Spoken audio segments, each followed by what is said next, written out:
like this at Warren Road Community Center on Thursday. Time for a first check of the forecast. Let's send it over to meteorologist Avery Gray. Hi, Avery. Hi, Mary. We're doing pretty okay today. Not terribly hot as it was, this time last week. We are tracking some storm system that's pushing over Arkansas, Louisiana, Mississippi area, and that's where all of the water vapor is right now. A lot of that Gulf moisture is sticking over towards our west. Here in the CSRA, we have plenty of dry air, and you can see that on water vapor imagery now. All of that green showing where all of that rainfall once was. Dew points across the CSRA quite enjoyable, sitting at 58 degrees for your dew point here in Augusta, leaving our temperatures to climb up to 92, but we're feeling like 91 outside just because that dew point is so low. Terry Lambert Hyundai Sky Cam over Soap Creek Marina showing that there is not a cloud in the sky. Winds coming in from that westerly direction around 9 miles per hour. For the rest of your Monday, you can expect those high temperatures to reach about 95 degrees this afternoon by 5 o'clock. And then we're starting to see increasing rain chances as we head throughout the week. I'll have the details in just a bit. Mary? All right, thank you, Avery. Severe storms knocked out power to residents of Geary. Well, we have a traffic alert to tell you about in Burke County. A busy street in Waynesboro is closed today due to a sinkhole. It's on 6th Street from Liberty Street to the bypass. Drivers are asked to avoid the area and use alternate routes. Still ahead, your live Viper 6 forecast with meteorologist Avery Gray. Plus the latest on that wildfire emergency in Nevada. More than 100,000 people asked to evacuate. We'll have more coming up. I know you shot.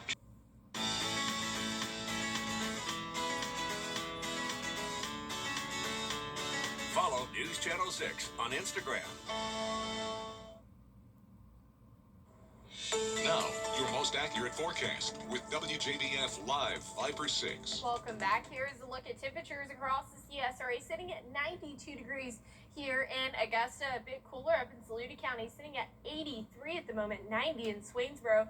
We're tracking this MCS, or a mesoscale convective system, really right there towards the Ark-La-Mis region, all thanks to that warm front, and that's where a lot of that Gulf moisture is. Right here in the CSRA, we're completely dry, so we're not seeing any rainfall, and rainfall chances stay low for the rest of today. You can see that dry air right across the CSRA, which is leaving our dew points now at 58 degrees, or 56 degrees rather, making our feels like temperatures sit at 90 degrees while it's at 92 for our air temperature. Those winds continuing to come from the northwest, going to really reinforce that dry air at 9 miles per hour, and plenty of clear skies outside of Terry Lambert Hyundai Sky Cam by USC Salkehatchie.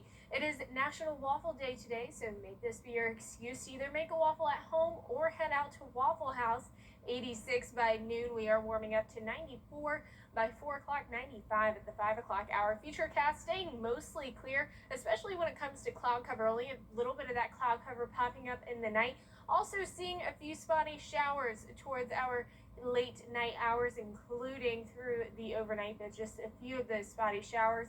And we are going to have amazing overnight recovery tonight. We're hitting 67 degrees in Augusta for our overnight low. It might even feel a little bit chilly as you start your morning tomorrow compared to these mornings where temperatures have really been right there near 80 in those upper 70s. So seeing those upper 60s for our morning temperature is going to be amazing. That's all due to the lower dew points really allowing us to cool off, especially during the night. But we are going to start to see those dew point rise, and as they do so, our rain chances will rise as well. So we'll have a 20% chance for a few scattered shower on Tuesday, with highs tomorrow of 93 degrees right there near average. And with those high being around 93 degrees, a little bit of moisture in the atmosphere, we do have that very, very small marginal risk area towards the very southern portion of our southern counties.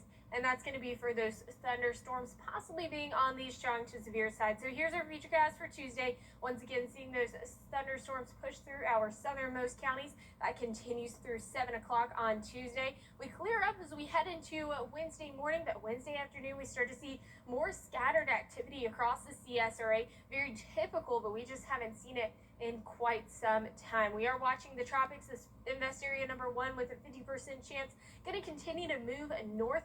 We are not worried about this one. We're tracking invest area number 2 with a 60% chance for development within the next week. And here's a look at the steering pattern that this system, we start to see that broad area low pressure as it pushes off the western coast of Africa. But with all of our upper level systems at play, this is really going to start to let it steer and push it away from the CSRA and really away from the eastern coastline. And that's all going to be because of the Azores high. So definitely good news there. Even though we are tracking those areas for development, not looking like we're going to see any impacts here. We have a normal August week ahead with daily rain chances. Mary? All right, thank you, Avery. Today, out-of-control wildfires are threatening more homes in Nevada. The Hawk Fire already has burned more than 15,000 acres. More than 100,000 people are being urged to evacuate. Here's ABC's Melissa Adan. Today, out-of-control wildfires are threatening more homes in Nevada. The Hawk Fire already has burned more than 15,000 acres. More than 100,000 people are being urged to evacuate. Here's ABC's Melissa Adan. A wildfire emergency in Nevada, forcing nearly 100,000 people to evacuate. Looks like lava. The Hawk Fire growing to over 15,000 acres, burning north of Reno, destroying homes, knocking out power to about 10,000 people. Life safety first, property second. Everything that we're doing is centered on protecting lives. With 0% containment, firefighters battling the blaze from the ground and the air. The fire started around noon on Saturday, exploding in size. Flames fueled by dry and windy conditions jumping US 395. Parts of the highway closed in both directions, injuring 6 people, including 3 firefighters. Officials saying the Hawk Fire may have been purposely set. An investigation is underway. Our weather conditions continue to be challenging, hot, dry, windy, and no end in sight anytime soon. Flames burning close to the city's densely populated foothills. Neighborhoods left looking apocalyptic, buildings reduced to rubble. Tons and tons of children. Families filling up shelters, one little girl still wearing her cheerleading uniform. The fire sweeping over our head, and so we're like, we gotta get out of here. Jason Davis telling us how he made it out. It kind of just felt like an end of the world scene.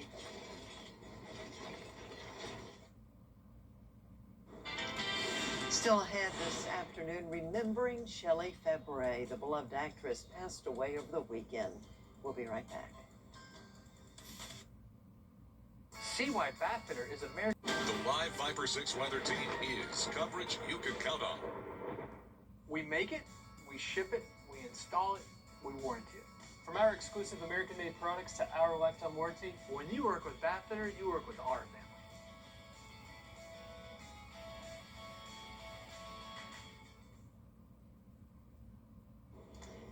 She was a fixture on TV for decades. Actress Shelley Fabre died over the weekend.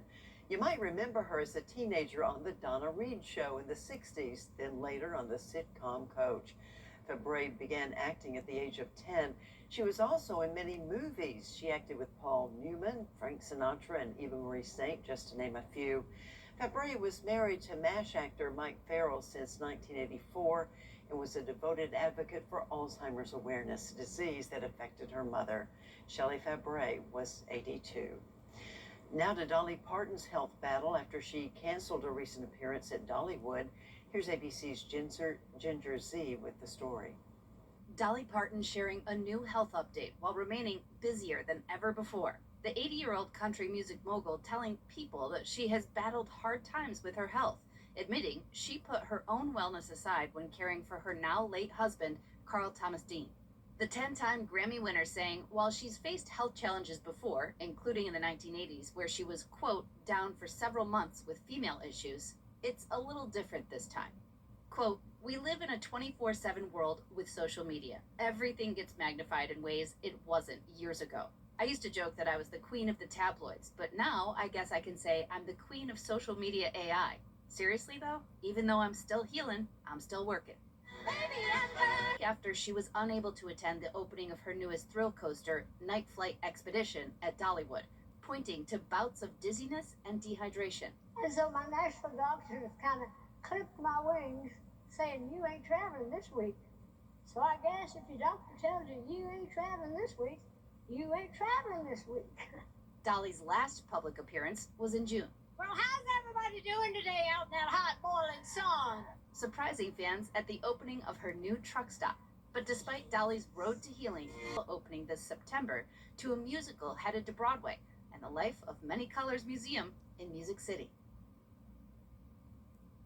And we wish Dolly well. Coming up after the break, a final check of your forecast.